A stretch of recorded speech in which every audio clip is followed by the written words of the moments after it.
Hello, আসসালামু আলাইকুম ওয়া রাহমাতুল্লাহি ওয়া বারাকাতুহু। তো পাসপোর্ট করলে কি কি সুবিধা পাবেন? অর্থাৎ পাসপোর্ট কিন্তু সবারই প্রয়োজন। অনেকেই পাসপোর্ট করেন নাই, অর্থাৎ পাসপোর্টটা কিন্তু অনেক সুবিধা আছে। তো আজকের আলোচনা হবে পাসপোর্ট করলে কি কি সুবিধা পাবেন। অনেকেই মনে করেন যে এখন তো বিদেশে যাব না, পাসপোর্ট করে কি হবে? শুধুমাত্র বিদেশ যাওয়ার প্রসেস হলেই পাসপোর্ট করবেন এমন না। একজন সচেতন নাগরিক হিসেবে আপনার পাসপোর্ট থাকাটা খুবই জরুরি। পাসপোর্ট থাকলে আপনি বিভিন্ন সুবিধা পাবেন, যেটা পাসপোর্ট ছাড়া সম্ভব না। পাসপোর্ট থাকলে কি কি সুবিধা পাবেন, আসুন আমরা আজকে আলোচনা করব। তো ভিসা ফ্রি দেশে যাওয়ার সুবিধা। বাংলাদেশে পাসপোর্ট দিয়ে প্রায় 40টি দেশে ভিসা ফ্রি অন এয়ারবর্ড সুবিধা পাওয়া যায়, যেসব দেশে খুব সহজেই ভ্রমণ করতে পারবেন। আপনার যদি একটি পাসপোর্ট থাকে, অর্থাৎ শুধুমাত্র লন্ডন আমেরিকা যাবার জন্য পাসপোর্ট না, ওইসব দেশে ছাড়াও অনেক দেশ পাসপোর্টে যাওয়া যায়। তো ইমার্জেন্সি চিকিৎসার সুবিধা।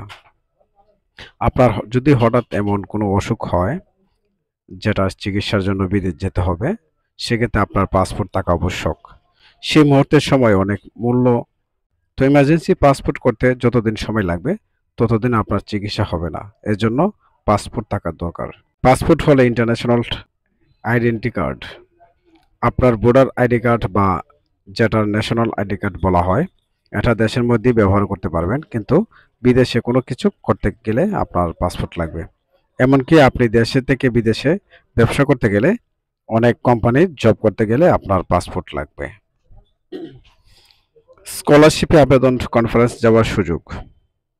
বেশিরভাগ ভার্সিটিতে আবেদন সময় পাসপোর্ট লাগে। শুধু তাই না, বিদেশে অনেক ভার্সিটিতে বিভিন্ন প্রোগ্রামে থাকে যেখানে ফ্রিতে যাওয়ার সুযোগ থাকে। অনেক সময় আপনি যে কলেজে ভার্সিটিতে পড়েন সেখানকার উদ্যোগ এইসব কনফারেন্স যাওয়ার সুযোগ মিলে। এরকম শর্ট নোটিশ যেতে চাইলে পাসপোর্ট থাকতে হয়। অনেকেই আছে যাদের শুধুমাত্র পাসপোর্ট না থাকার কারণে অনেক কনফারেন্স সুযোগ থাকে আর সত্ত্বেও তারা অংশগ্রহণ করতে পারেনি। পরীক্ষা দিতে পাসপোর্ট প্রয়োজন। বাংলাদেশ থেকে বিভিন্ন পরীক্ষা দিতে চাইলে পাসপোর্ট প্রয়োজন। ওয়েট কারেন্সি ডেবিট কার্ড। দেশের বাইরে অনলাইন বা ই কমার্স বা ইন্টারন্যাশনাল ট্রানজাকশন করতে অবশ্যই বাংলাদেশ ব্যাংকের কার্ড, পাসপোর্ট দিয়ে ডলারও অ্যারেঞ্জমেন্টস করে নিতে হয়। এক্ষেত্রে পাসপোর্ট লাগবে।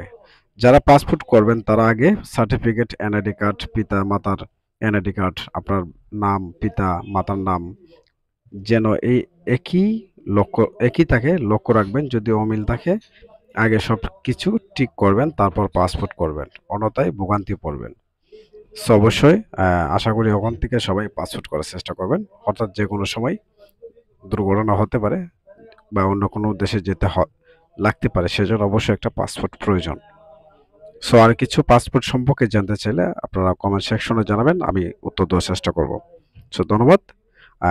যারা আমাদের পেজে নতুন, অবশ্যই আমার পেজটা ফলো দিয়ে রাখবেন, এবং ইউটিউব চ্যানেল থেকে যারা দেখছেন তারা অবশ্যই আমার চ্যানেলটা সাবস্ক্রাইব করে রাখবেন। সাথে আছে আমি মামুন, ভিসা নিউজ MS এর পক্ষ থেকে আপনাকে স্বাগতম।